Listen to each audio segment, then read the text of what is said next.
Very well, warm welcome and welcome to Sunway University. Sunway City, you can see the beautiful ecosystem, the tropics of Sunway. We're in such a special place, right? Because we have such warmth, such greenery, and fabulous people around us. So let me start the evening with a small reminder, gentle reminder. Please turn your mobile phones off so that we do not disturb the proceedings of this evening. My salutations, humble salutations to our honored guests here. We have Professor Dato Dr, the Group CEO of Sunway Education and the Director of ASLI Board of Directors, Professor Jane Clarke, President of Wolfson College, University of Cambridge, Ms.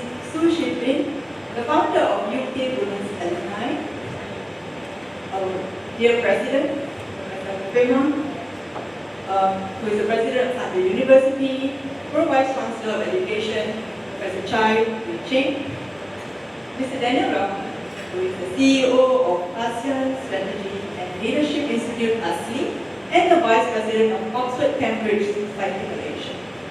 And ladies and gentlemen, we see many distinguished guests over here. Welcome. So I welcome you to the second edition of the Sunway Education Inclusive Leadership Series with the topic of Mentorship in Leadership. My name is Kavita.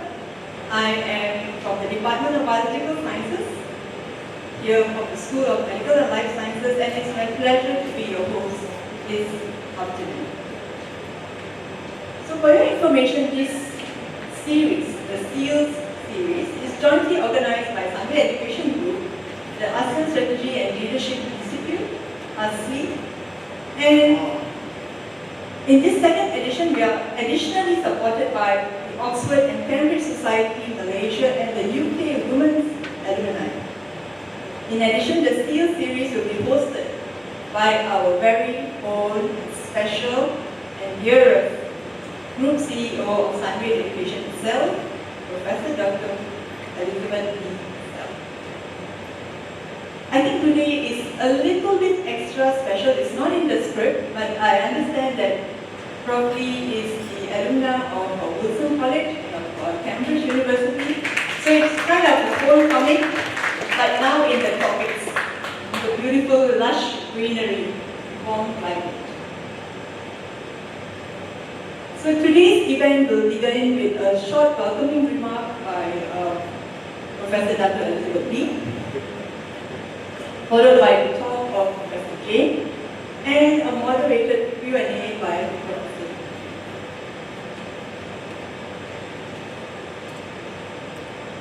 Now please allow me to briefly introduce our illustrious guests. Excellent biography, I would say, so I'm so humbled reading the biography. Professor Jane Clarke is the President of Wolfson College, University of Cambridge. She started a PhD at the age of 40 with Professor Sir Alan Hurst in Cambridge after several years of teaching in comprehensive schools in London and elsewhere. She did her postdoc in biological NMR at the MRC Center for Protein Engineering and then rejoined the chemistry department as a Wellcome Trust Research Fellow in 1997. She was elected a Fellow of the National Academy of Medical Sciences in 2013 and a Fellow of the Royal Society in 2015, and is recognized internationally as a leader in her field.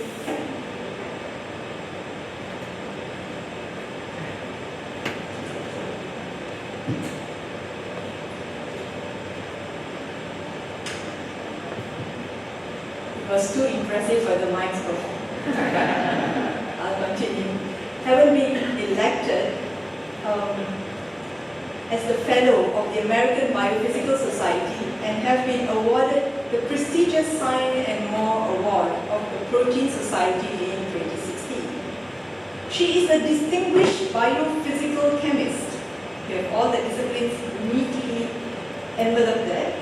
Recognized internationally for her multidisciplinary studies that have advanced the understanding of protein folding and misfolding, and as a professor of molecular biophysics in the chemistry department of the University of Cambridge. Her scientific interests are in the broad field of protein folding and interactions. She retired from her professorship at the end of September 2017, immediately prior to taking up the role of President of Wolfson College. Professor Jane manages diverse, multidisciplinary and multinational research teams successfully for the past 20 years. She has a particular interest in widening the participation in education in general and in science in particular. Reflecting on this interest, Professor Jane is a member of the Royal Society's Education and Diversity Committees and of the Wellcome Trust Diversity and Inclusion Advisory Committee. She has worked extensively to encourage young women to stay in science, and so many talented women are lost at the stage when they move between postdoctoral and faculty positions. With that, please join me putting your hands together and welcoming Professor Dato and Professor Jane.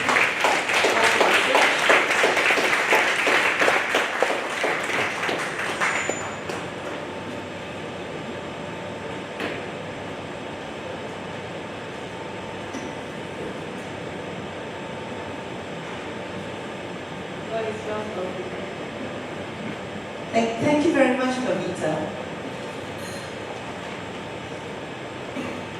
Good evening, everyone. And as Kavita has said, welcome to our second edition of the Sunway Education Inclusive Leadership Series, which is also known as SEILS. I see many familiar faces from 2 weeks ago when we had Professor Jane Clarke here with us. And it's great to welcome you back. This time, as I've said, we're at Oxford. Of course, we must balance with Cambridge.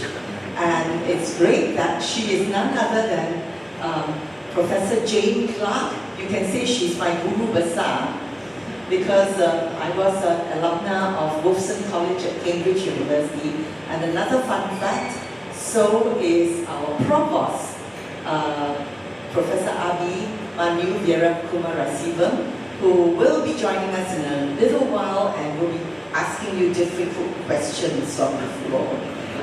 Also, he threatens. But together with us today, of course, we have a lot of colleagues from Sunway University, and then of course we have the President, Professor Popima with us. Also,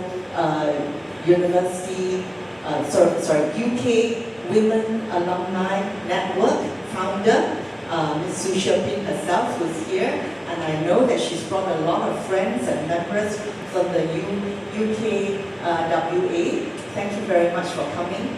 And of course, the Oxford and Cambridge Society, you're also here in full force. We have, of course, Daniel Rahman, who is, besides being the ASLI President or ASLI CEO, is also the Vice President of our Oxford Society.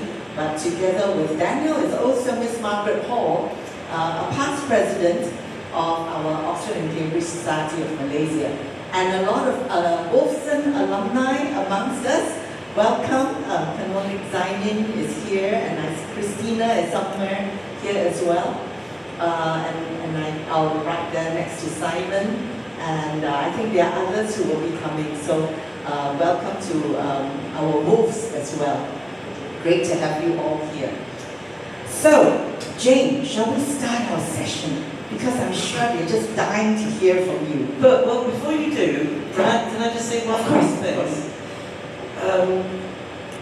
One of the things, I'm so pleased to be here, and it's particularly on this stage with Elizabeth, because you may not know, because I'm sure she's not told you all, but Wolfson College has just made Elizabeth an honorary fellow of our college.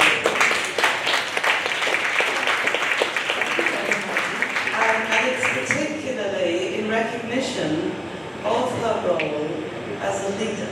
That's what we chose her for, because she is an outstanding leader of people and somebody who leads and inspires other people, and she leads with a heart. She leads with care of other people. And so that was why you were elected an honorary fellow, Elizabeth. So being on a platform with you when we're talking about leadership is a great honour for me. So I think we should congratulate you. Thank you very much. It is indeed a very great honour, and in fact, it will delve very, very well into our conversation as we move on. And I wanted very much for Abi to be here before we talk about the difference between mentorship and, of course, coaching and sponsorship. But that one will be a little bit later. But now, just to get to know you a little bit more, Jane, if we may, if we can go back to your background. You come from a family of Welsh mining community. And of course, we heard that your mother was a teacher, and so were you. So how did this upbringing in a Welsh mining community shape your worldview and your approach to science and education? Well, it's a good question, and actually, I think fundamentally I would not be here if I hadn't had that background. I went to talk in a school recently, and I stood in front of the school and I told them that I was one of the most privileged people they would see. And of course, privilege often means you've got money, you've got resources, you've got all these things. That was not the privilege I had. I had the privilege to be born into a family which fundamentally believed that education was the most important gift you could give a child. It was the means by which their children would not go down the mines. It was the means by which their children would not lead the difficult, deprived lives that they had led. And so I was brought up just knowing that education is something that was so important. And I was brought up by parents who made me think I could do anything. It was quite peculiar to me when I kind of got out into the real world and realised that I went to school and then I went to an all-girls school, secondary school, and all of a sudden when I went into the real world, it seemed that people didn't think that girls could do things. And I thought, well, of course they can. That's what you do. As you said, my mother was the first of all the families to go to university. During the Second World War, she went, she was a scientist. And she taught me to be curious. She rewarded curiosity. She rewarded exploration. And I think I'm a scientist. You cut me, I believe I'm the scientist.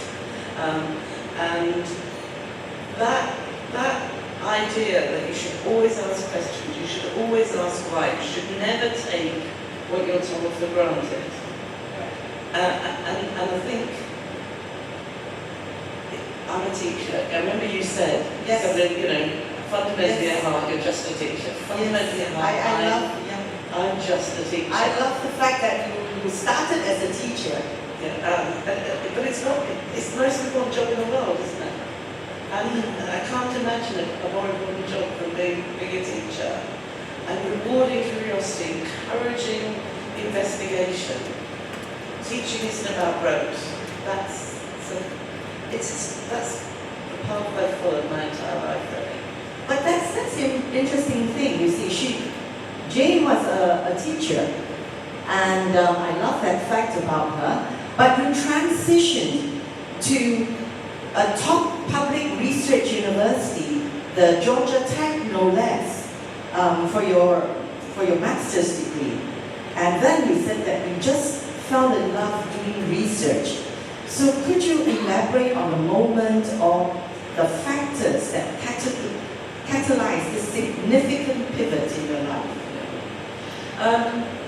It was by accident, really. I'm sure that so many people in their careers, there are sort of accidental points. I know very few people, particularly women, who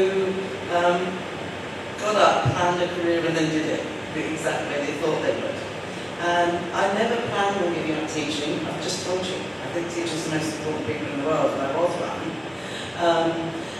But my husband was a banker, and we got the opportunity to go and live in America, in Atlanta. And I couldn't teach there, I didn't have the right qualifications to teach. So I thought I'll just do a master's degree to update my science. And what was really great about American university system is you can get your master's degree audited. I had the children at home, so I could do a couple of classes this semester and then maybe take the summer semester off and then do some more. But I started doing research there. And there was a guy called Bud Sutter who taught a session on proteins, and I just fell in love with proteins. I thought it was so interesting. And I did some research, and I strung out my master's degree until we had to go home. You know, I cracked it at the very last minute, but then not to start working. So I decided when going back home, I would go to do a PhD. And we lived near Cambridge, so that's how come I went to Cambridge. If I lived near Oxford, I might have gone to Oxford. If I lived near Liverpool, I'd have gone to Liverpool. I didn't sort of plan this, oh, I'm going to go to Cambridge. But then you went all the way to Georgia Tech. Well, that's because we lived in Georgia, you see. Wow. So when I was at Georgia Tech, it's when we were living in Georgia. I didn't realise that. No, so that's why I went to Georgia Tech. And I went to Georgia Tech, not University of Georgia or Emory, because all the others said I had to do an English test to get in. And I said, but I am English, we invented it. And they said, no, you still have to do an English test. And Georgia Tech said you didn't have to do an English test. I thought, okay, I'll go to Georgia Tech. It's like you're Welsh. Well, yes, I've never claimed to be English. That's right. But then, so I knew we were coming back to Cambridge, and I knew I wanted to work on proteins. So one Christmas, when we were going back for some Christmas holidays, I left the children with my mum and dad, and I went to the biochemistry department in Cambridge, because that's where you study proteins. And I knew I wanted to work on the relationship between protein sequence, protein structure, and protein function, that particular space. The scientists in you here will know that space, and the rest of you, it's a really cool space. I'll tell you about it over a drink later. Anyway, so I went to the biochemistry department. I had a first class honours degree from York. It was a bit old, but I had one. I had a 4.0 GPA from Georgia Tech. I had a published paper, you know, which that's good. And everybody there said, essentially you're 40 years old, you've got 2 children, go away. Somebody said, who will look after your children? And I said, you have to suppose I've thought about it, it's none of your business. He didn't give me a place. And somebody else said, well, you know, it's really not possible to do a PhD when you have children. But somebody from Georgia Tech had given me a letter for Alan Furch, who just moved from Imperial to Cambridge. I thought, well, everybody else has turned me down, I'll get turned down by the rest. And I went to see Alan, whose picture you can see going around Sunway, because he's with one of your lecturers. Sir Alan Furch, that's my Alan, as I call him. He's your Alan Furch, my Alan. And he said, sure, I'll give you a place. The stipend will pay for your childcare. Starts in October. And you know, we're talking about mentorship here. Yes, I was about to say, so Alan, would you consider Alan your mentor then? Or your sponsor? We'll come back to that. Alan was incredible in that, I mean, he never said, you know, it's 3:30, why are you leaving the lab? Many of you, those who are scientists, will know there's this, particularly in chemistry departments in Cambridge, this natural idea, if you're not in the lab at midnight, you're not really serious.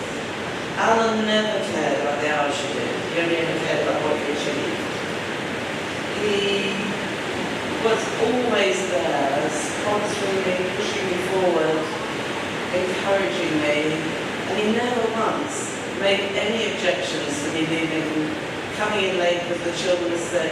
I could just, so long as I achieved, he was there to support me. And I think Wonderful. it says something really important about the nature of a good leader, is that they'll allow the people in their scope, in the team that they're leading, the opportunity to develop in their own way. And Alan did that. Incidentally, ladies and gentlemen, Sir Alan Furch is the immediate past president of Godwill and Keys College at Cambridge, and he was also the person who awarded the honorary fellowship to our founder and chairman, Sri Jeffrey at Cambridge, at Godwill and Keys at Keys. So he's a dear friend of Sunways as well. Yeah. Another thread of connection between Sunway and Cambridge. Yes, yes. Which is really not neat.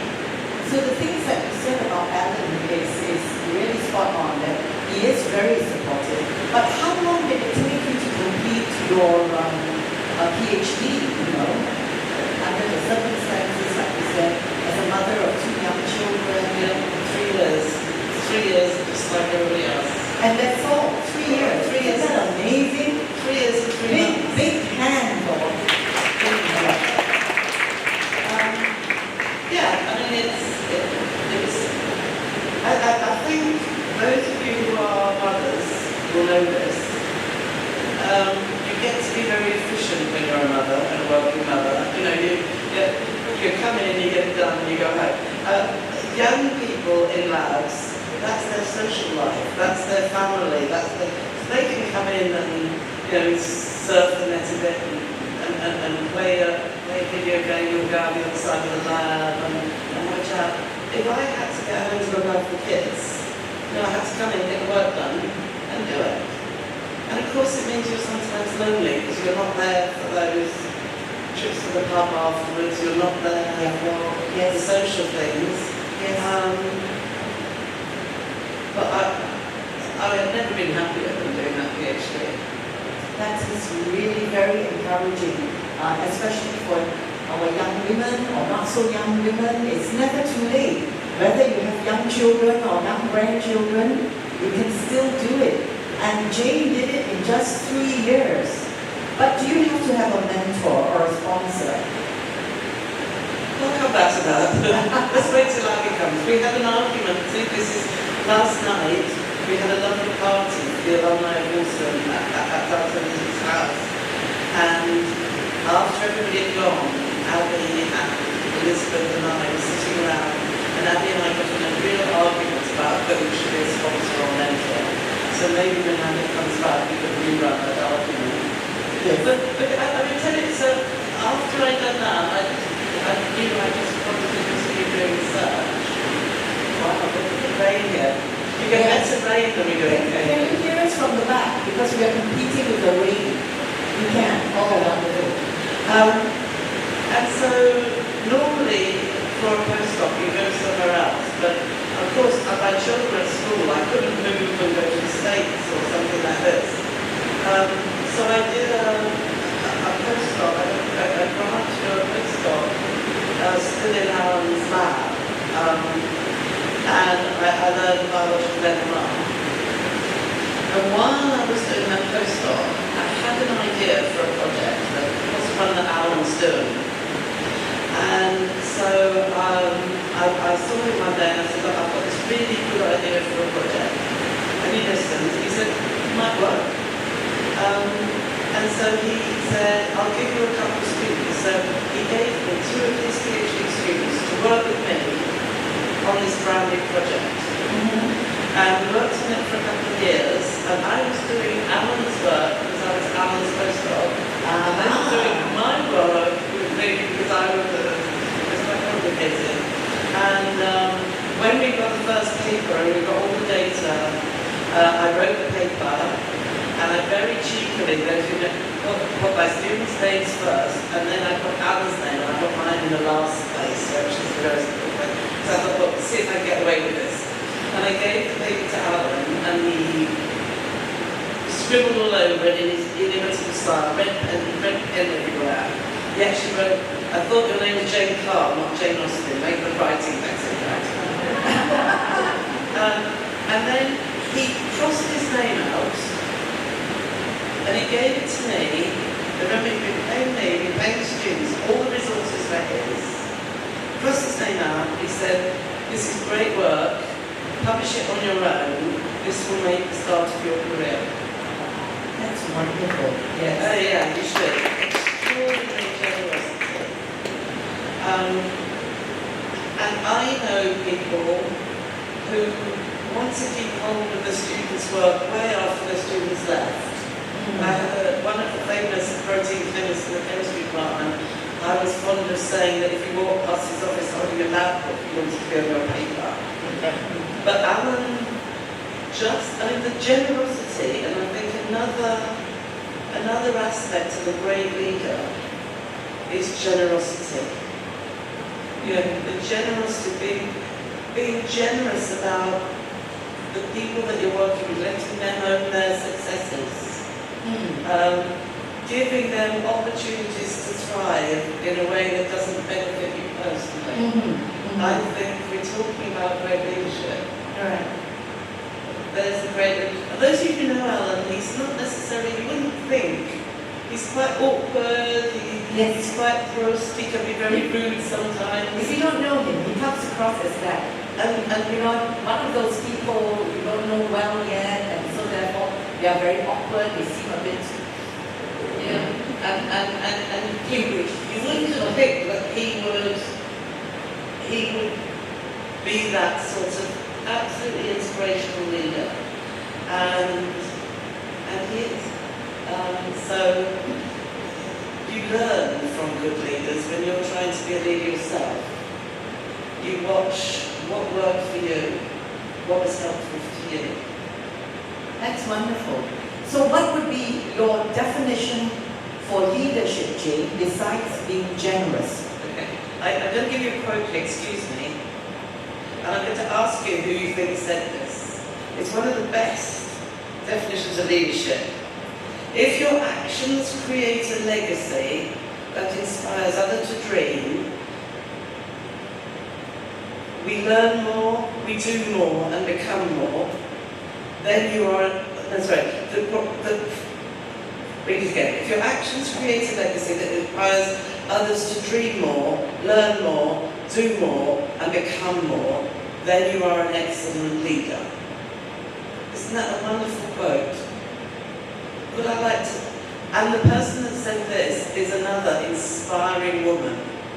And is it Barbie? It was Dolly Parton. Dolly Parton? Could you imagine that? Dolly Parton said that. Dolly Parton said that. Yeah. No, but she's another amazing woman, isn't she? And she's sort of got this, this bounce and stature of Elizabeth and Sunway. Oh no! Quite well. Maybe not in all aspects, but the bouncy personality and the hair and everything. That's Dolly Parton. And I couldn't imagine, a good leader brings out the best in others. They're not there for their achievements. They're there to bring out the best in everybody else. And I think, you're not a scientist, but I think scientists will understand this. You talked about my titles, Professor of Molecular Biophysics in the Chemistry Department. And in my group, I had chemists, molecular biologists, biochemists, physicists, computer scientists, engineers, or an engineer. And every single one of those people, from the youngest student, was an expert in something that other people in the group was not expert at. And my role as a leader of that team was to get the team to work together to bring all the areas of expertise to bear on this particular question I was asking. Right. And there were a few scientists, like I guess Einstein, who's a lonely nerd writing equations on the wall. But actually, science is real teamwork. And all the best scientists are great at leading teams and enabling each member of that team to contribute and feel they're contributing to the collective effort. But that is if you are an expert in your field and the team you're leading are all working on the same thing with you. How do you translate that to an organization where You may not be the expert, but you have been put as a leader in charge or two. And now they are experts in their own field, very renowned experts. Like, for example, as president of Wolfson. Well, no, you see, the point is I wasn't an expert in the field. Every single one of my students were better at things than I was. My maths is not good enough. So I would go to the undergrad in my lab and say, I want to understand where this equation comes from, can you help me? And they go, what, this professor can't do calculus properly? Well, actually, no, she can't. And I never was the expert. My role was to have a vision where we were going, right? To have a question we were asking, and working as a team, we try and work out how we get there. So our group meetings were tremendously important. They weren't the way where people got up and boasted about their results. We spent an awful lot of time talking about problems and how could we solve them, and here's the next question. Enabling the students to come up with their own projects and give them time to explore these themselves. And as president of Wolfson, my job is to help make sure that the college defines itself as its vision, and that everything that we do moves us towards that goal.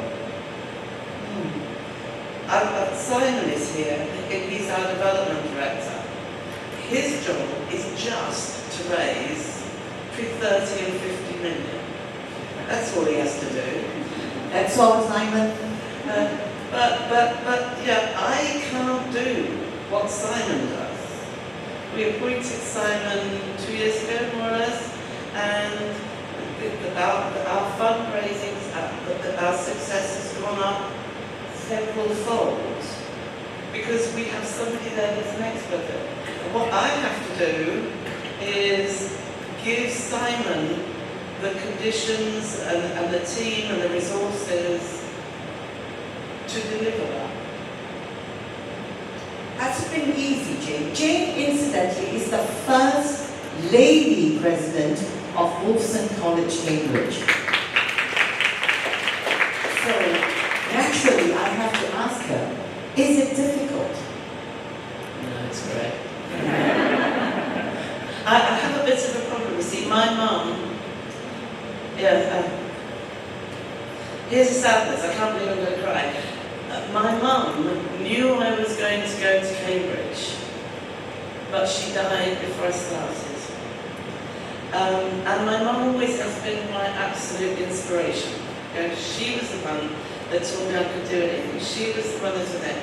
She also was the one who, when people said to me, you're too old, you're 40, go away, my mum was the one who in my head was saying, you can let them get away with that, Jane. Come on, why would you do that?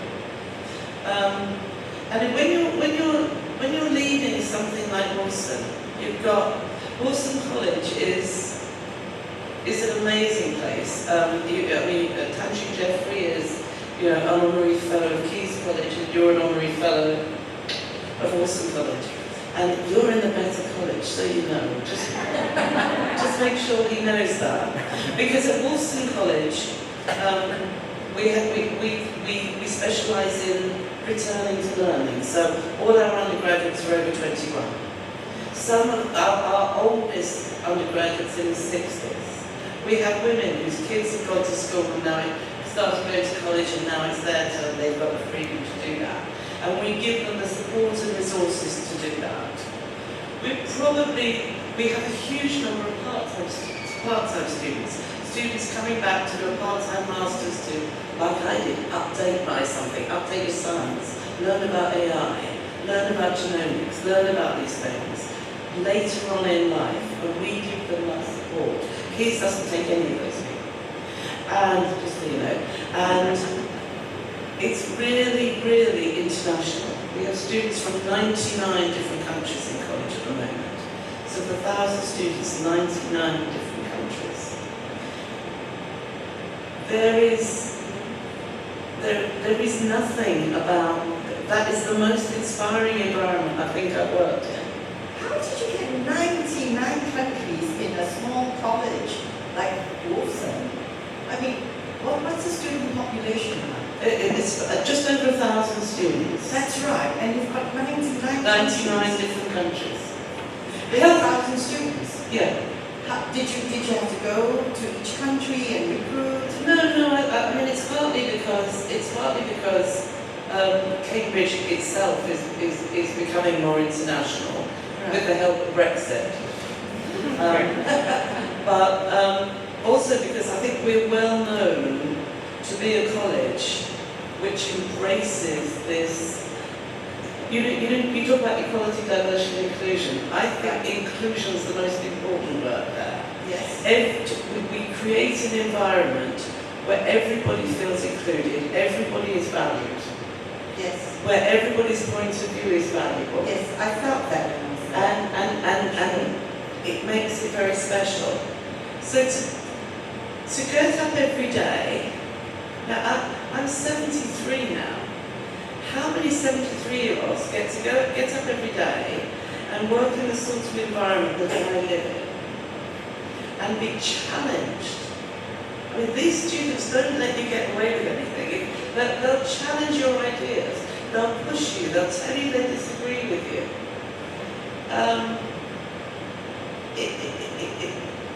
You couldn't imagine a better job. So part of, we talk about being an inspiring leader, but my research group were the people that inspired me to do my science and go forward. The students in my college are what inspire me to work harder and do better and create something which will enable them to thrive. Yes. And it's a bit, when you think about your life, I bet for you, the thing that you're proudest of is the students that have passed through. Oh, yes, absolutely. You personally, and the institutions you've been a leader of. Yes, because the legacy that we leave behind is really our students. Our students. Yes, and how well they do. And if we look around the world today, it's pretty challenging. And I love here that at Sunway, you've got the Sustainable Development Goals around everywhere. Because it reminds you must remember every day that this world, there are injustices in this world, there are challenges in this world, and I hope that you feel inspired every day when you go around and think, how can I contribute to that? And we as leaders in education contribute by that by giving our students opportunities to excel whenever they go out and the ambition to change the world for the better. And it's creating, you have got sustainability development goals up there to inspire your students to want to change the world. Our motto in Wolfson is that we'll give every member of our international community of scholars the opportunity to fulfill their potential and to change the world for the better.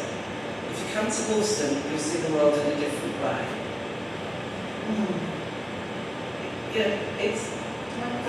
So of course it's not a difficult job. What is going to be really hard is being forced to step down in 8 months' time. But before you do that, today's talk is on mentorship in leadership, right? So we talked a lot about leadership. We touched on the mentorship, and you're right. We did have a bit of a discussion last night, and I'd like to bring it here to this floor because a lot of us do wonder what mentorship really means and why is it important in leadership. What is the difference between mentorship, as I've mentioned before, coaching? When is someone a mentor? When is someone a coach? And then there's this new word called sponsorship. Well, earlier on we talked about Sir Ellen. First we talked about your mom. Who is the sponsor? Who's the mentor? Who's for example. What are the differences between this? And I don't mean in a semantics kind of way. And why are they important in leadership? That's a really good question.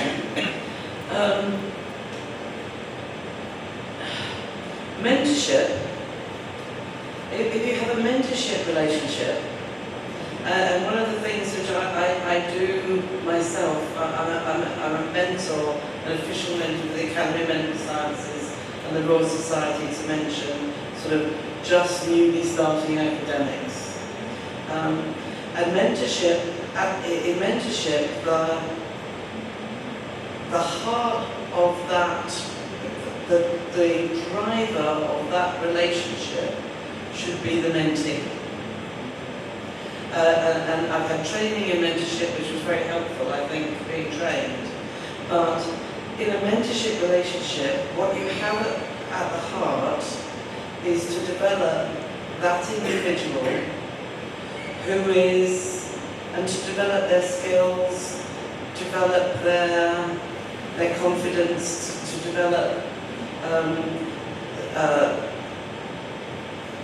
to help them to think about the way their career wants to go, and to give them the skills to do that, and to be there to support them when they fall off a cliff, or when they run into barriers which appear to be insuperable,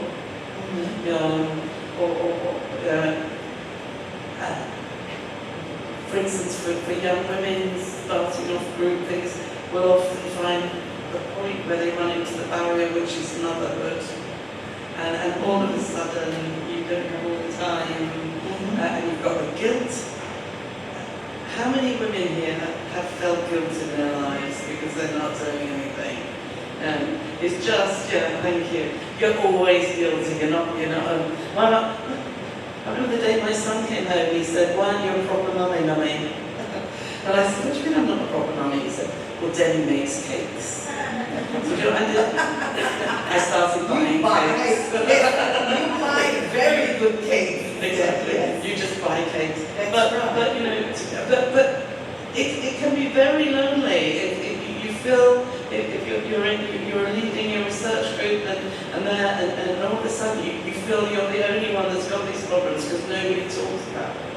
So I think a mentorship relationship is all about supporting people to learn and to grow into the role they're doing themselves. It sounds like a very long-term job with one person that you're mentoring, for example. I'm asking you this also because Shipping will remember, because we've been drafted into these women mentor groups, and some of them tell us that, so for a very short time, you only do it for 6 months and then you have to cut it off. But I'm actually not very sure, and then there are other groups which will tell us, look, you're supposed to just listen and allow your mentees to arrive at the solution. I said, that sounds like counseling. That does sound like counseling. Yes. So, how important, this mentorship, it does sound like you're there to support someone in their journey to becoming a leader or in what they're doing. And how long should it be for? And how involved should you get? Again, I think it's as long as it takes.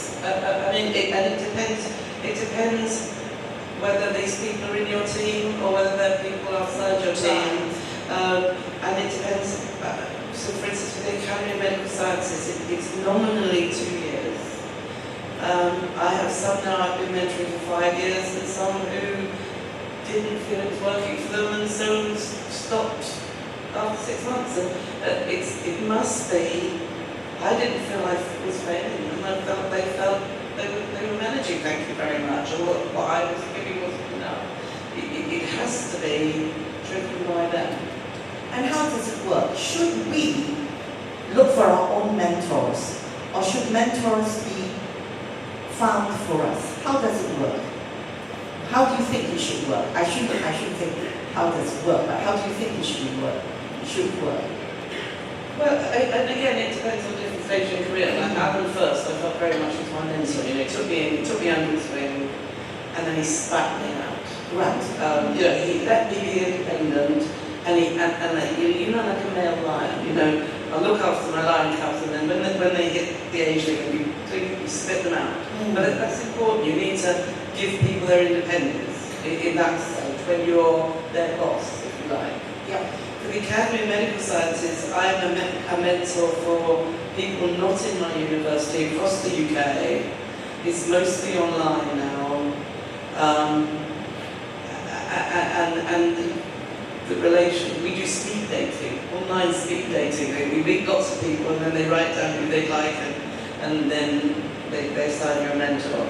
And then some of them it goes, and some of them will be there for a couple of years and then drop off and then they'll get back in touch with me and say, Jane, this is happening, can I have a talk about it? So that's the thing.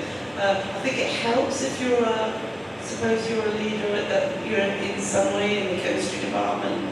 It might help you to have a mentor in another department or for another university, because sometimes, you know, in the chemistry department in Cambridge, new faculty are ascribed a mentor, but that mentor is also trying to shove the big examining jobs onto you and fighting you for lab space and everything else.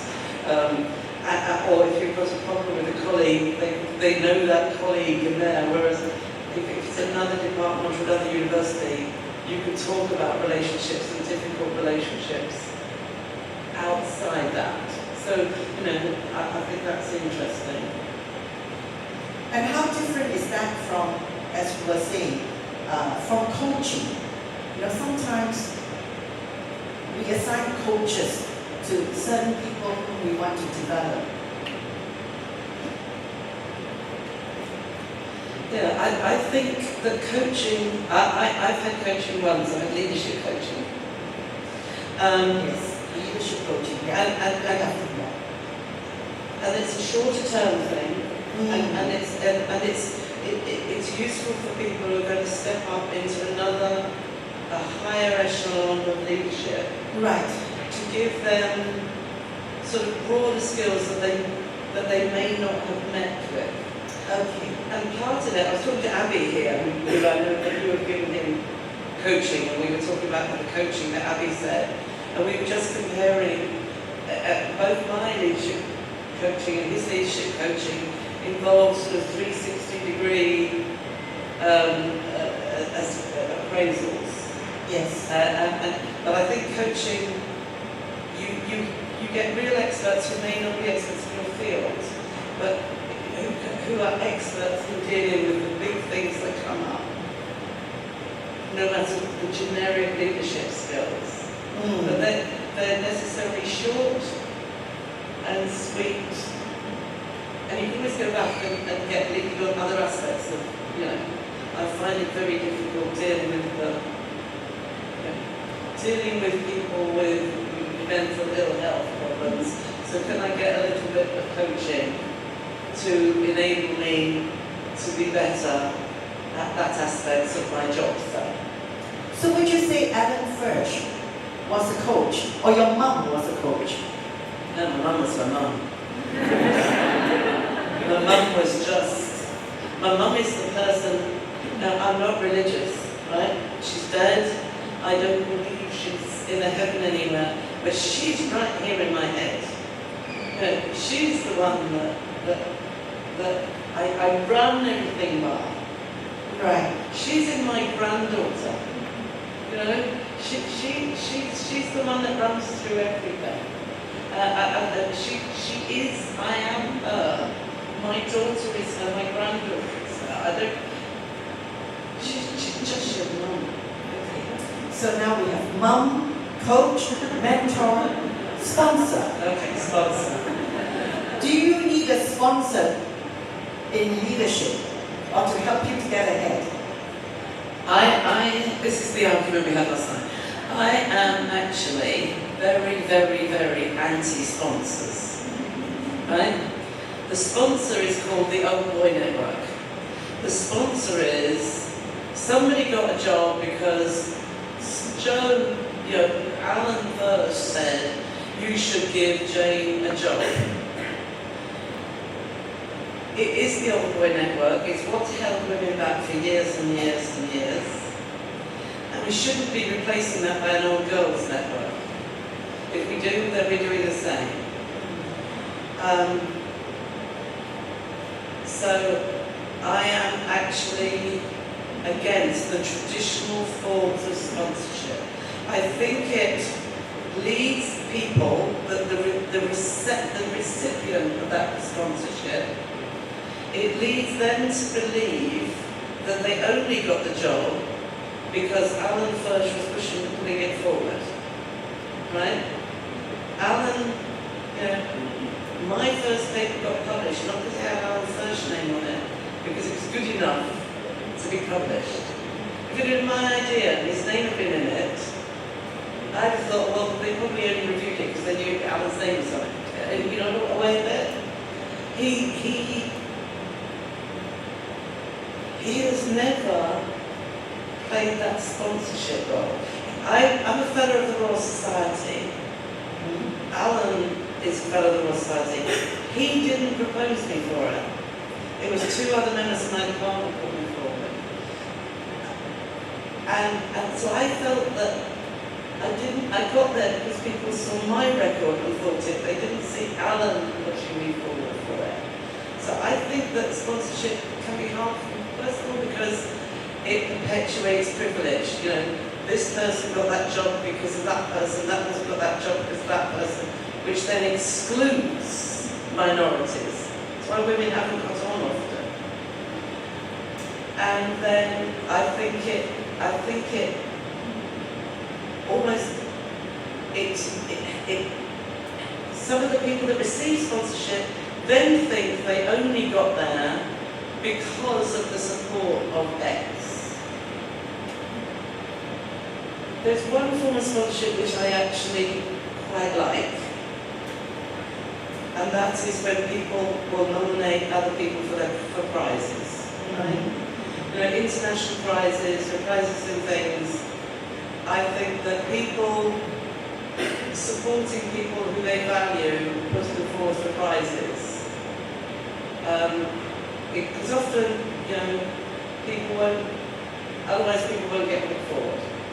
That's right. That game. So wouldn't those people be considered sponsors because they are putting themselves forward and say, I think this is a very good candidate, I'm putting my name on this piece of paper to nominate that person, and hence I am the sponsor.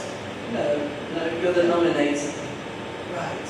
Let me give you an example. We just at Wolfson College elected a new honorary fellow. And that new honorary fellow was proposed by the president of this college. I hope that you feel that that proposal was an honest one. That fellow wasn't made an honorary fellow of Wolfson College because she was promoted by the president. She was made an honorary fellow of Wolfson College because of her high achievements in her role. Thank you very much. But you didn't. I know that is. I wouldn't have minded if you were my sponsor. I suppose my view of a sponsor is a little bit different. Yeah. Because you can do so many things, but you're not in Cambridge. You're over here. And but because the president came and the president had been working with us, so the president knew and is aware and is able to make that nomination. It's very important because otherwise, you know, it wouldn't be known. But it was evidence-based. You know, it wasn't. I'm a scientist. You don't do things without evidence. And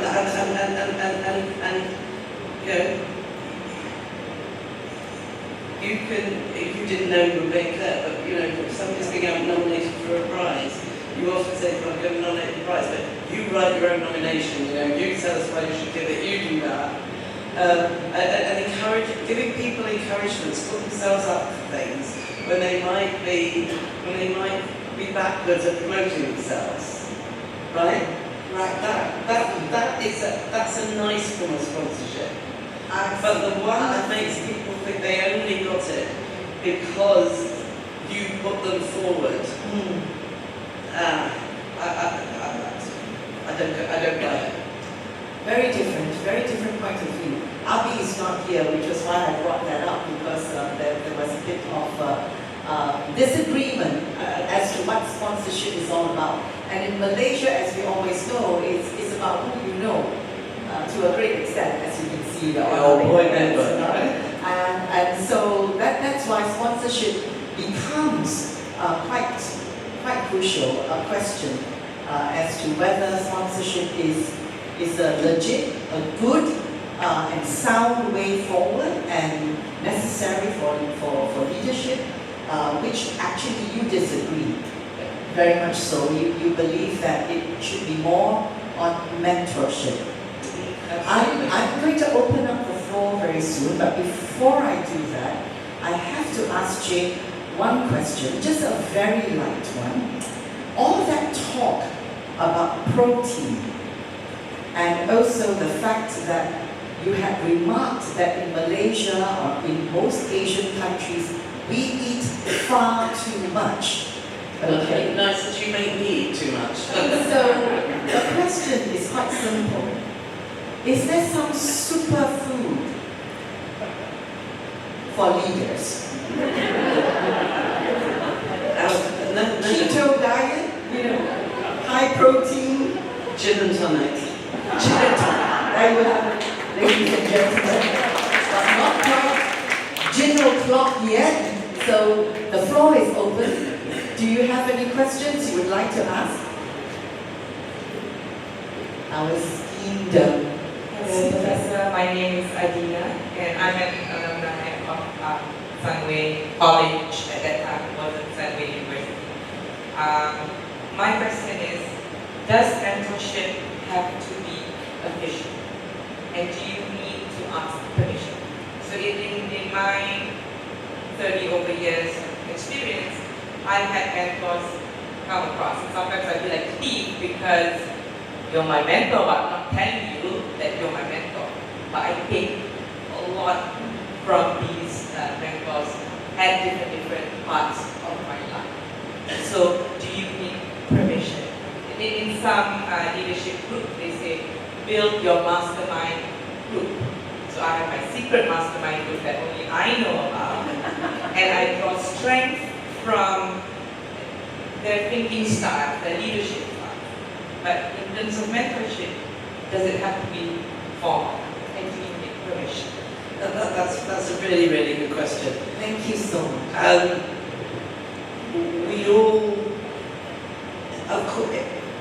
We all have mentors, and there are friends, there are supporters. Some of the people that my best mentors are international, mainly women, scientists around the world who we run up to engage together in conferences. They've been my rivals. Every time they publish a big thing, I wish I'd done that.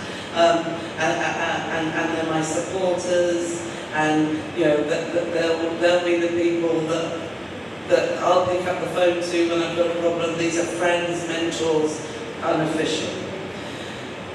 I also think it's the duty of an institution like Wolfson College, like Cambridge University, like Sunway University. I think it's a duty to make sure that certain people at certain times of their lives are offered proper mentorship, because we know that there are certain points which are particularly difficult. So for instance, when you become a new research group leader, you just become an assistant professor or associate professor, I can't remember which way it's the right way around, but you just got your first job. And having someone that you can go to that's experienced, that's nothing to do with making any judgments of you, and you can be completely honest with them. I think it's the role of the leadership in a university to ensure that those programs, the official programs are in place, particularly for people who don't understand the system, who don't understand the rules, who don't know where the code pegs are. So I think mentorship plays all roles. Every one of us can and should be a mentor. We have peer-to-peer mentoring. In Wolfson College, I've arranged early career researcher networks so people can get together and support each other. So the postdocs will get together and they'll email each other in a WhatsApp group and say, I've got an interview next week, can I give a practice talk? And the others will all rock up and they'll criticise their talk quite honestly and harshly to improve that. So it's a really good question. And the answer is yes, both. Thank you. Another question? Kim.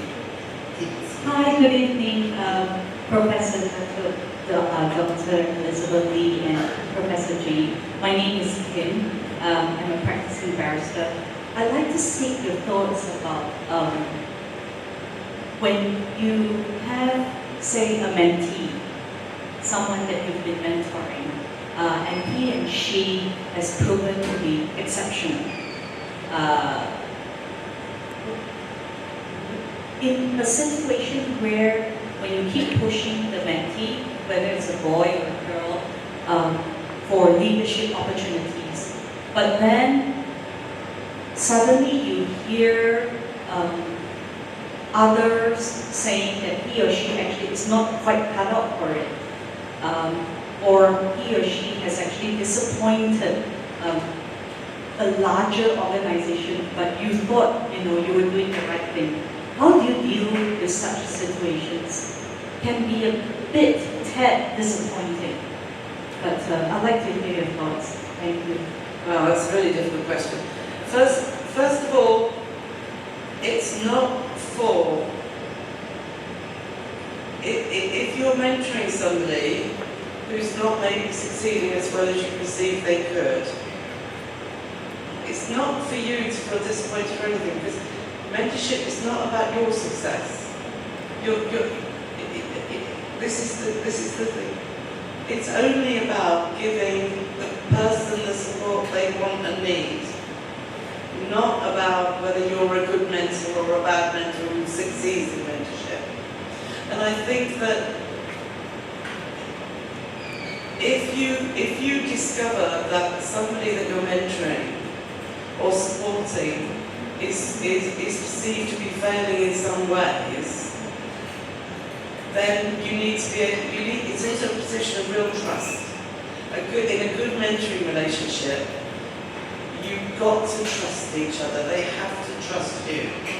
They have to trust what you're inside. Because sometimes you might want to say things which are a bit harsh.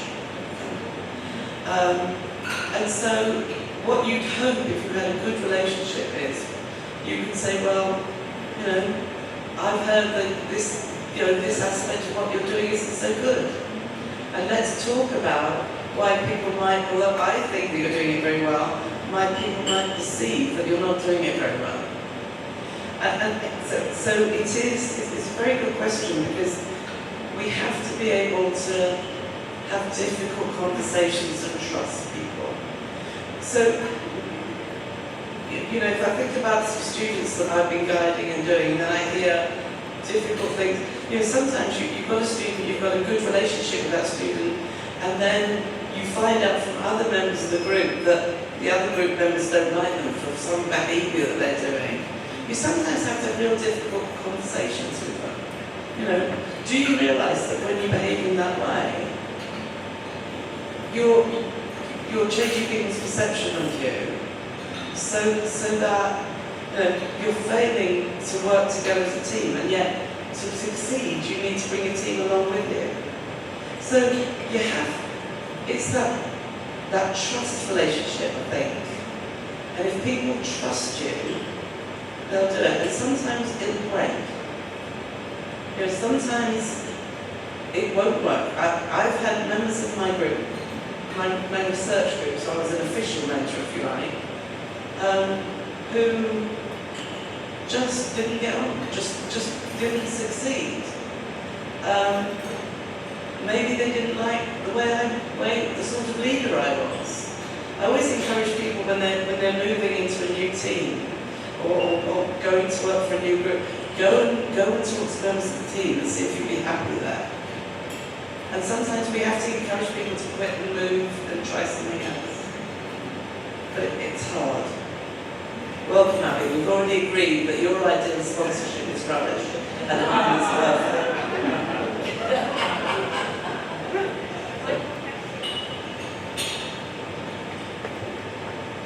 Good afternoon, good evening. My name is Dato Dr.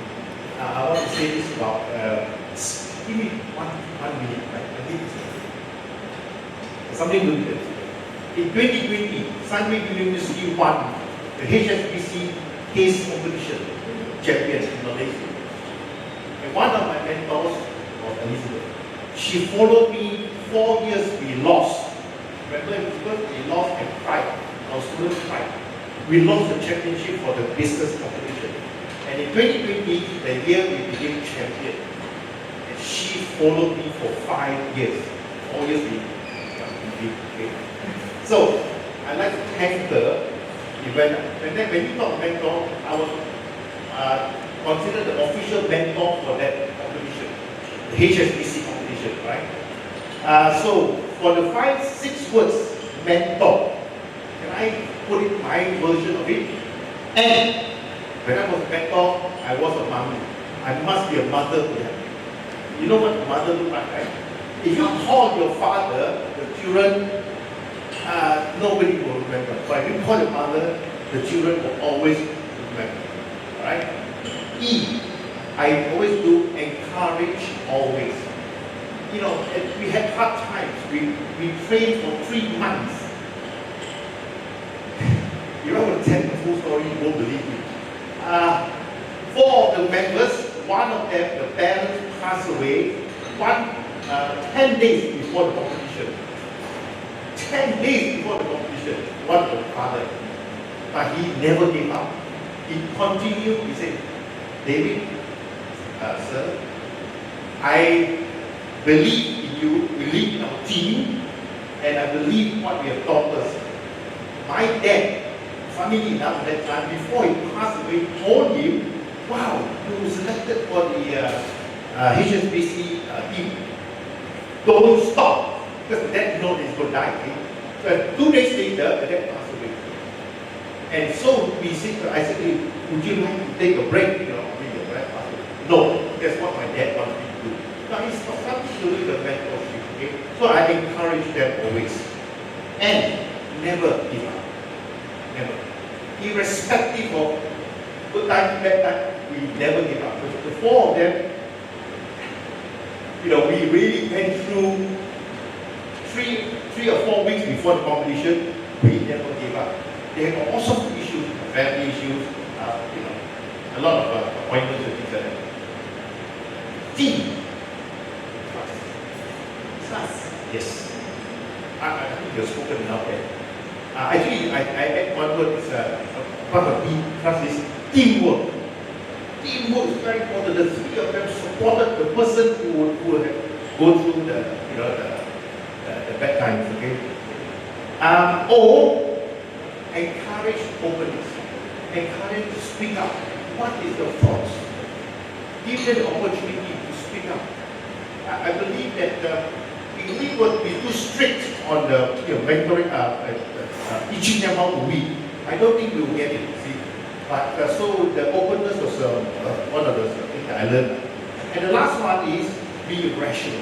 In mentoring, it's difficult to describe what I mean here, but things happen along the way during your mentorship. The final outcome is just incredible. And that's mentoring. Thank you. Thank you. I really enjoyed that. Thank you. Like that, I missed the R. What was the R? Rational. Oh, rational. Sorry. Yeah. Thank you. Thank you. Are there any more questions? There's one at the back, and then Shopee has a question after that. I have a question. I just have a question. I would like to ask you, does the role of mentor come with age? Because as someone that me representing the younger generation. I think we all have the perception that you can only become a mentor once you pass a certain milestone or a certain stage in your life. I'll just like to get your thoughts on that. No, that's a really interesting question. So you heard me talk a bit earlier about peer-to-peer mentoring. And I think the support of your group and your friends is a really important form of mentoring. Right? So, you know, if you're in a sports team or working together, you're mentoring and supporting each other. And I think developing mentoring skills as you grow older,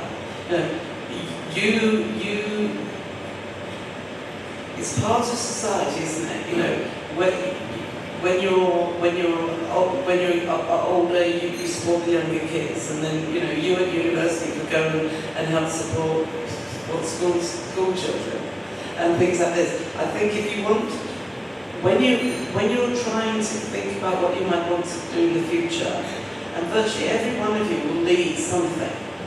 All of you will be leaders of something one day, or you all already are.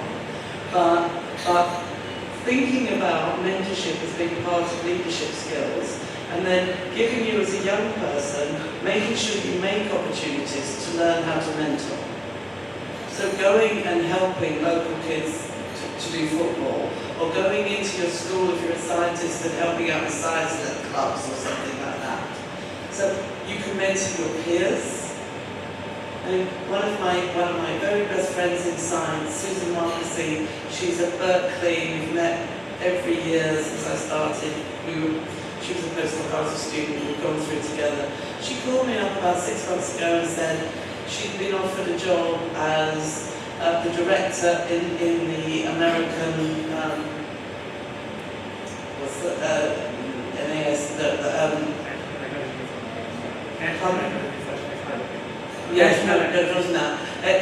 in the American Chief Science Agency. I've forgotten what the letters are. And should she take it? Now, she's a senior Berkeley person. She wanted someone just to talk it over with you. Someone who was a friend, who walked all the way along with her, somebody just to sound it out with, and didn't know that she could push off ideas. And you can learn to have trusted relationships with people your own age, and from when you're 10 and you help the infants, the youngest kids. So it's any age. If you're at a particular stage in your career, are you undergrad, postgrad? You're an undergrad. So if you want to know, if you want to go to graduate school, look out for people that are in graduate school and say to them, what's it like? Yeah? So seek out people with experience, with a relevant experience to what you want, for advice and support, and make sure you learn the skills back down. Because if you're good at mentoring, you're good at being mentored. In and out. I hope that helps. I think this question is so interesting because it got me thinking of another question before I invite Shirley to ask her question. And that is, I'm thinking back to reflecting on my own journey as a mentor. And I find that as a woman, the mentees whom I've had who are women seem to come back to me more often, some many years later, or they stay on with me for some time, or they stay on as friends. But a couple of men who have been assigned to me, well, I say being assigned, but probably they did choose me because they have a choice. I must say I didn't seem to have a very good track record because as I reflect back, I only had a session with both of them, just one session, and they all disappeared after that. I mean, is there are women better as mentors with other women and men with men? I mean, is there a gender disparity? Sorry, Shirley. Well, I mean, I certainly feel that among those for whom I was the official mentor, as in they were students in my research group, the men come back just as frequently as the women. Throughout their career, when they're considering career change, they want to apply for a promotion, they'll come back and they'll come back again and again. I think possibly when I think it could be, I can't, the formal mentoring schemes that I belong to have been set up to address the drastic drop-off of women as they start in academic careers. So these formal mentoring schemes for the Academy of Medical Sciences and the Royal Society have been set up specifically to address the problem of the drop-off of women at that, either postdoc to academic stage or of early career academics not making it through tenure. So they were set up explicitly for that. Well, we have, for instance, in college, we set up this mentoring scheme for our postdocs, and one of them was specifically asked to have a fellow of colour. This is a person, a black postdoc, that she wants specifically to have someone who's lived her life experience, Right.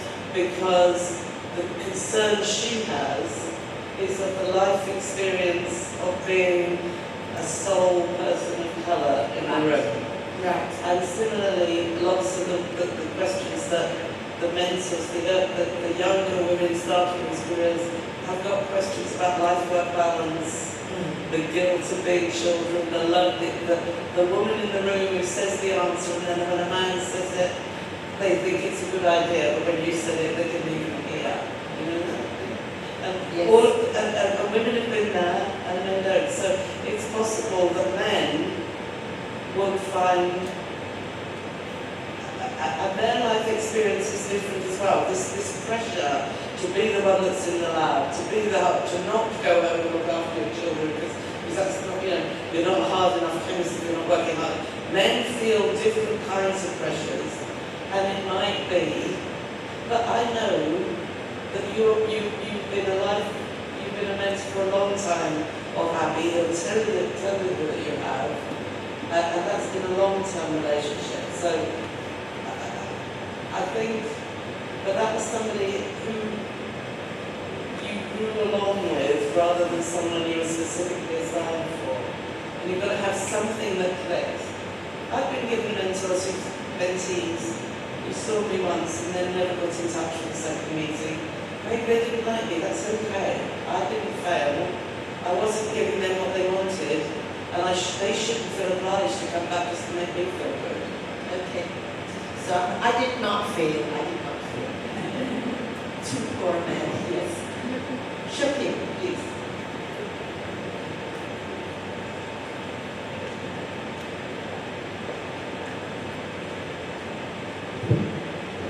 Hello. Being the founder of UK Women Alumni, I'm most proud to have these two amazing, remarkable women, being graduates of the UK University. I'm Professor Jane. I'm part of the Asia Pacific Kindness and Leadership Drive, which actually originated from London. And Professor Dato Elizabeth is a proud winner of one of the recognition as leading lights of Asia Pacific.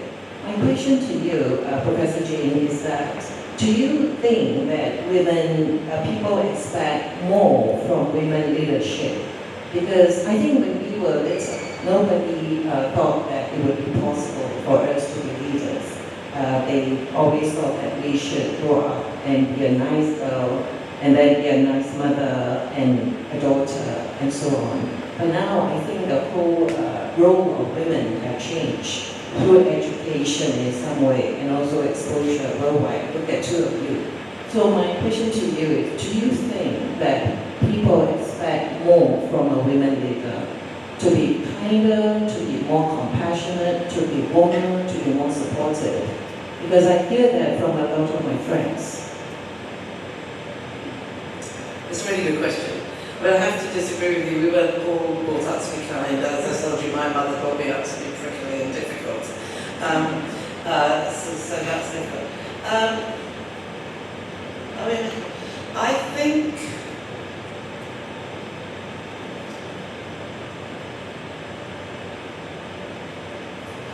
think when we don't do well, we're more harshly judged, possibly. Women not in their kids. I hate it. I hate it when one woman in a job, one woman gives a bad set of lectures. Students say, well, women are lousy at lectures. One man gives a lousy lecture. They say Dr. Smith gives lousy lectures. Does that make sense? Like women drivers. Exactly. Yes, I rest my case. So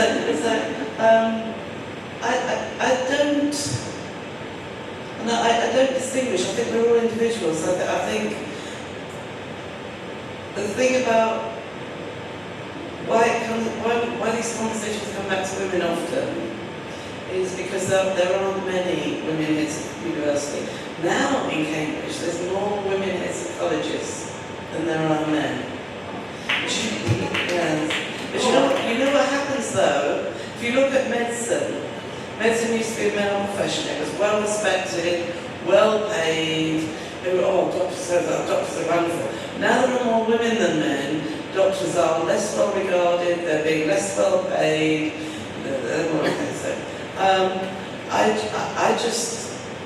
I don't know, I don't think so.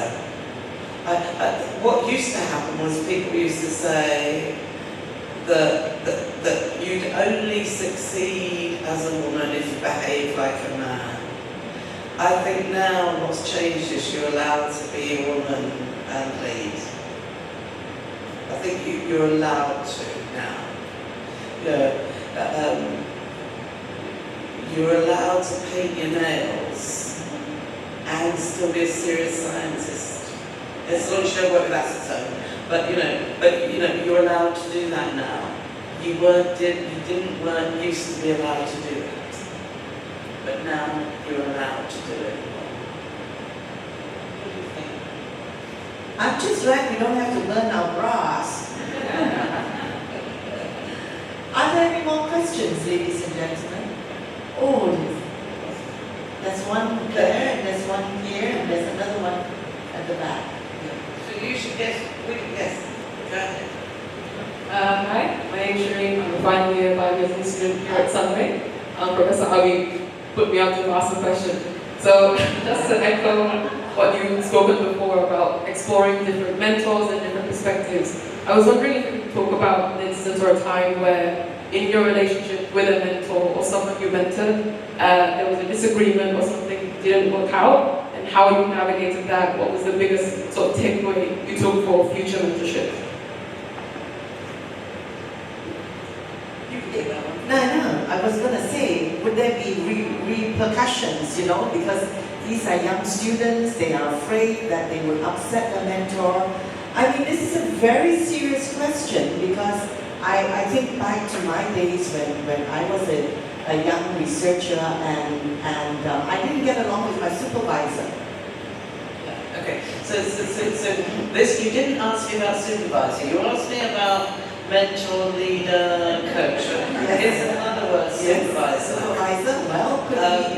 I give courses about how to get on with your supervisor. Courses. Yes, I should have attended one of those. And a supervisor is your boss. A supervisor isn't necessarily your mentor. He's your boss, or she's your boss. And there are laws, there's HR rules, there's everything that and you have to be treated fairly, and all these things. Yeah. not everybody finds their supervisor to be a good mentor. Sometimes they're just a supervisor who pays you, reads your papers, tells you how good your work is. So I'm trying to make the difference between, Alan First was not only my boss, he was also somebody who really supported and mentored me and allowed me to grow in a way that I know some other more authoritarian, controlling bosses would not have allowed me to grow. So I have had students who I have failed to develop, who were round pegs in square holes, they didn't like the way I was, and who I have negotiated to change as supervisor for. We couldn't get on, they were bright, but they didn't want to work in the way I wanted to work. And in my team, because I think it was teamwork, I used to insist that everybody was in between 9:30 and 4:30. Right? Okay, if you had a child and you were sick, you didn't have to come in, of course. If you were playing sports on Wednesday afternoon, that was fine, but they were core hours. And I had people who refused to work those core hours. They liked to work from 6 till midnight. It wasn't acceptable in my team. It was a multidisciplinary team, and everybody needed to learn from everybody else, and everybody needed to teach everybody else. And so I found them different supervisors. But I think when I have been a mentor, one of these official mentors for people, as I say, and we've had one meeting, possibly two, and I always leave it to them to suggest the next meeting. And if they haven't, I write, just say, hope you're okay. And they say, yeah, I'm doing fine. That's fine. I haven't felt as a mentor. They're not gaining anything from it. Stop. So no repercussions, no worries, Shirley. If the mentor is not right, be like my men, just walk away. That's not important. No hard feelings at all. There's another question, yes, that gentleman and that Margaret. Hi,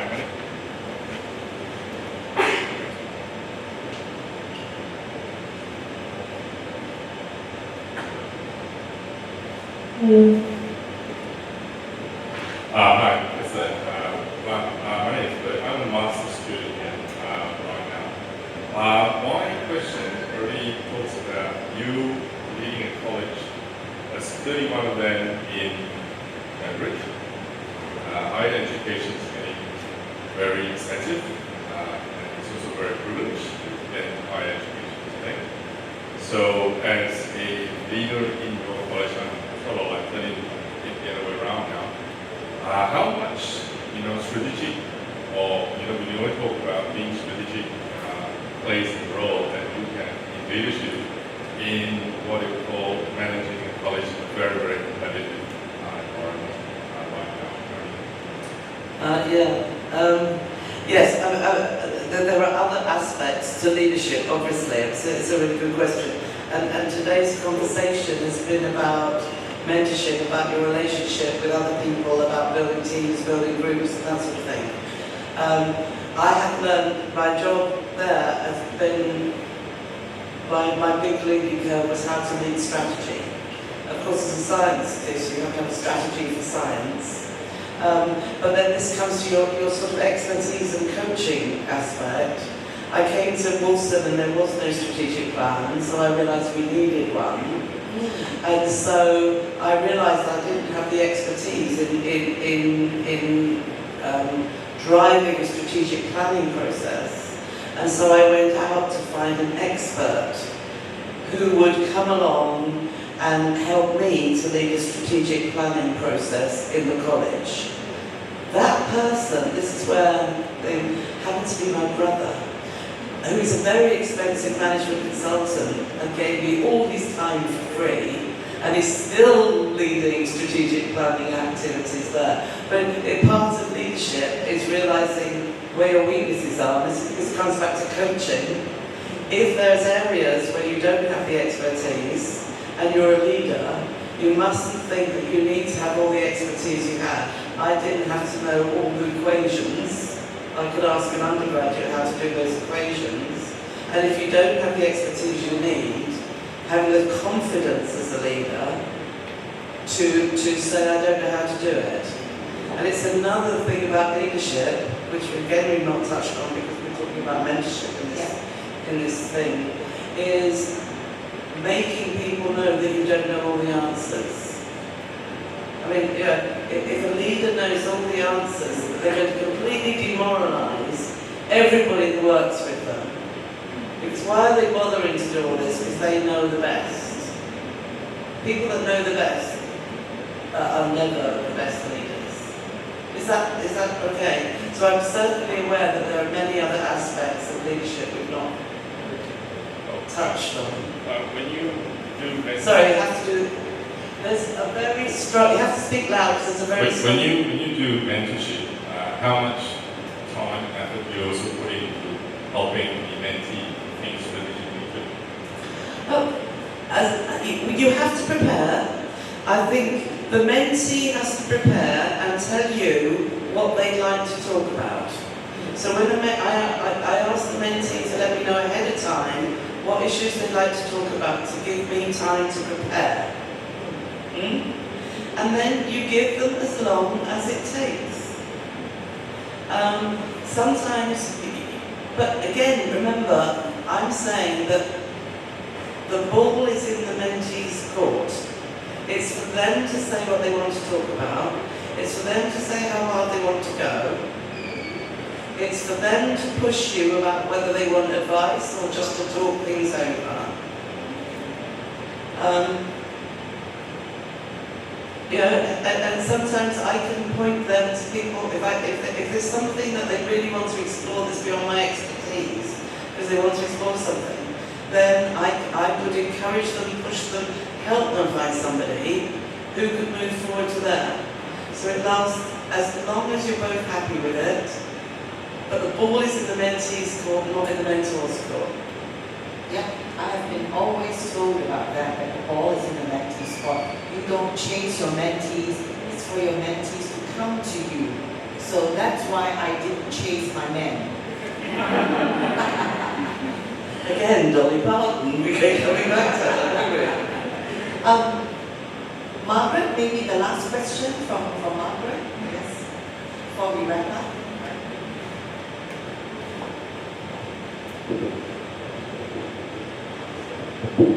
Thank you. Rocky? Yes, it's on, Margaret. Hold it closer. You talk very, very briefly about sponsorship, and you seem to suggest that it isn't a particularly good idea. And I think this is a long-term thing, I would agree with you. But I have twice been the recipient of very important sponsorship. I graduated as a geologist in the early 70s. Female geologists were not very common. It was very difficult to get them.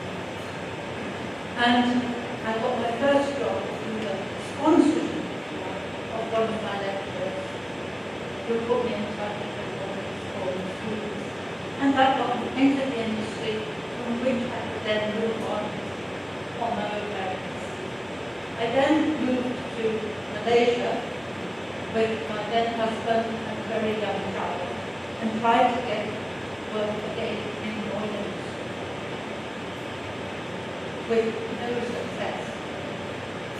Rejection letters were, "Dear Sir, we do not employ non-Malaysians without experience." I had to go to development experience.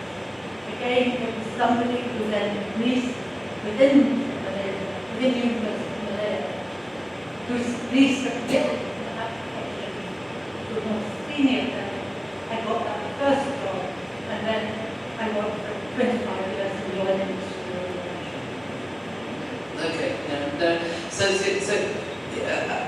you are absolutely right to say that sponsorship works. We know it does because it's been happening for years. And as I said, it's called the Old Boy Network. And I have spent years, I come from this mining background, where people weren't getting jobs because they didn't know people, right? This is history in my family. My mum tells a story of somebody in the street gave her a halfpenny to buy some sweets. And she bought some sweets and she went home and her mum said, "Where'd you get the sweets from?"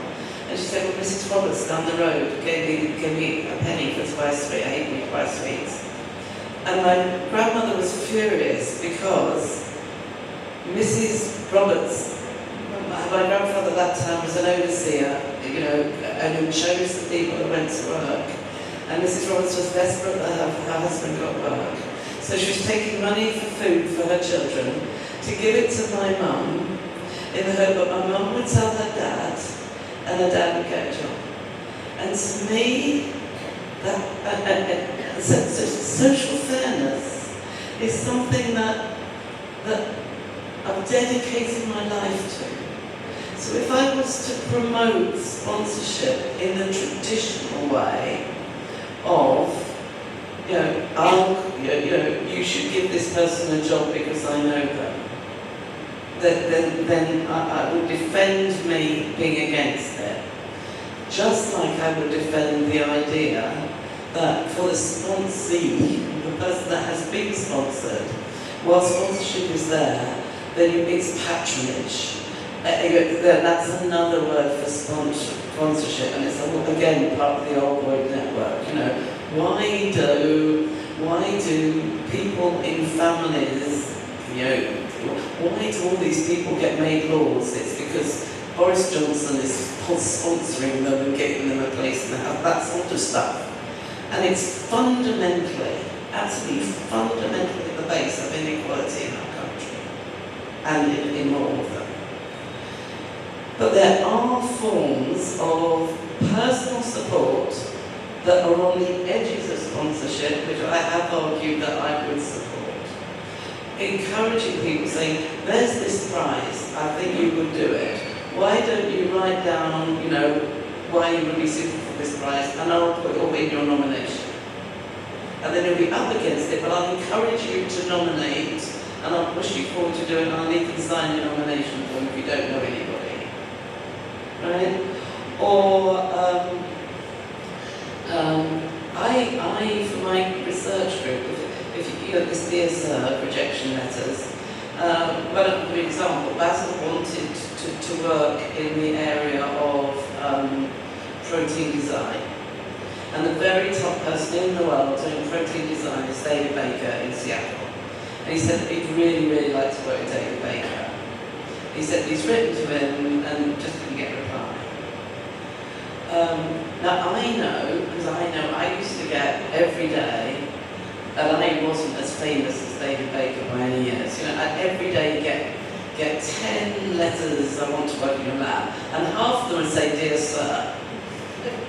And half of them say, "I'm really suitable working on lab because I've got a degree in chemical engineering," which I didn't do. You know what I mean? And we know that David Baker's going to get 100 letters every day. So I said, what I will do is, I'll help you. I'll look at your CV. That's what a mentor does. I'll tell you which bits will catch out, why he's not reading it. I'll read your letter. That's the sort of thing that a mentor does. And then I'll write to him and I'll say, "David, you'll be receiving an application. He's really good. So giving a pre-reference. Please give his reference some consideration when you're considering who to take this year." That's sponsorship. But it's not ringing David up and say, you know me, David, will you do me a favour? Do you see? And for the sponsored, it's always a leg up, except with the "and you owe me."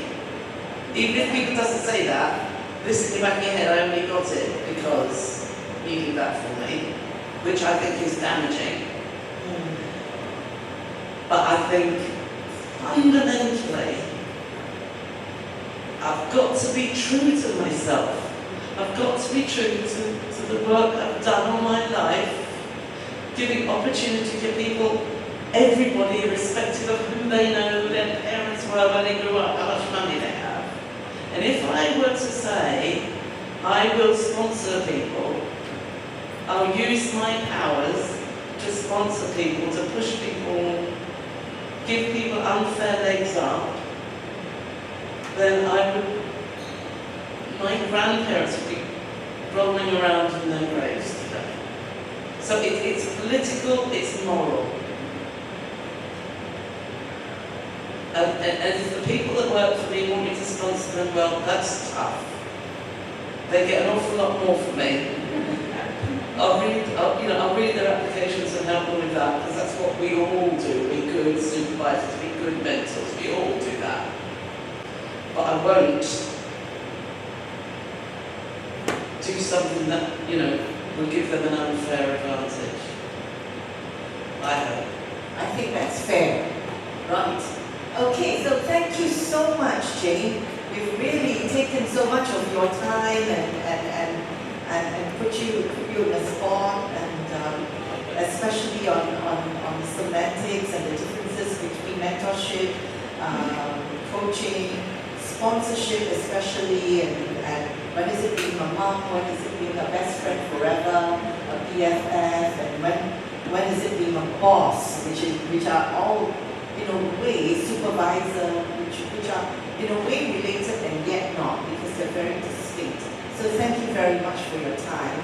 And if I could now hand the mic back over to Kavita. Ladies and gentlemen, fellow guests, honored members of the public, please join me one more time to thank Professor Jane